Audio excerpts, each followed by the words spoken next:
बागेश्वर धाम सरकार के भाई का एक वीडियो सामने आया है, जिसमें छोटे महाराज के नाम से जाने जाने वाले बागेश्वर धाम सरकार के छोटे भाई शालिग्राम सिगरेट के कश लगाते हुए कट्टा लहरा कर किसी को धमकाते नजर आ रहे हैं।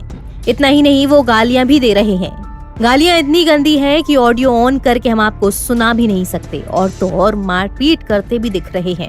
पर्चे पर नाम लेकर रोग दूर करने वाले और चमत्कार करने का दावा करने वाले बागेश्वर धाम सरकार ने पिछले दिनों कई सुर्खियां बटोरी, लेकिन इस वक्त वे अपने भाई को लेकर चर्चा में आ गए हैं। एक वीडियो में उनके भाई के हाथों में कट्टा देखा गया, जिसे दिखाकर वो लोगों को धमकाते नजर आए। बागेश्वर धाम सरकार, जिससे लाखों लोगों की श्रद्धा जुड़ चुकी है। पंडित धीरेन्द्र शास्त्री, जो लोगों के भूत उतारने, संकट निवारने का दावा करते हैं, और तो और हाल ही में महाशिवरात्रि के अवसर पर बागेश्वर धाम सरकार धीरेन्द्र कृष्ण शास्त्री ने 125 जोड़ों की शादी कराई, जो लोगों की श्रद्धा का आधार बने हुए हैं। तो ऐसे बागेश्वर धाम सरकार के भाई का वीडियो कई तरह के अब सवाल उठाएगा।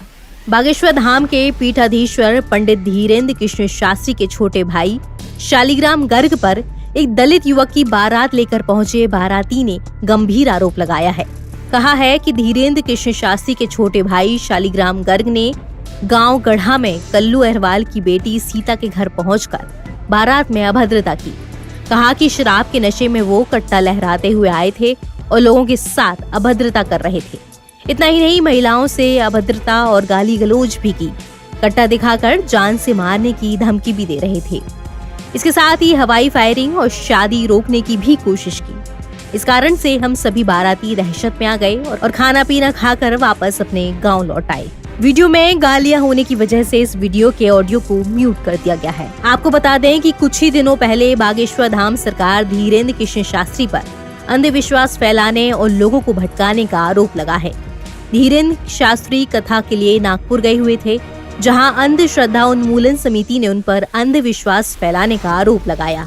उनके खिलाफ इसको लेकर शिकायत भी दर्ज कराई गई, जिसके बाद उन्हें कई तरह की चुनौतियां भी दी गई।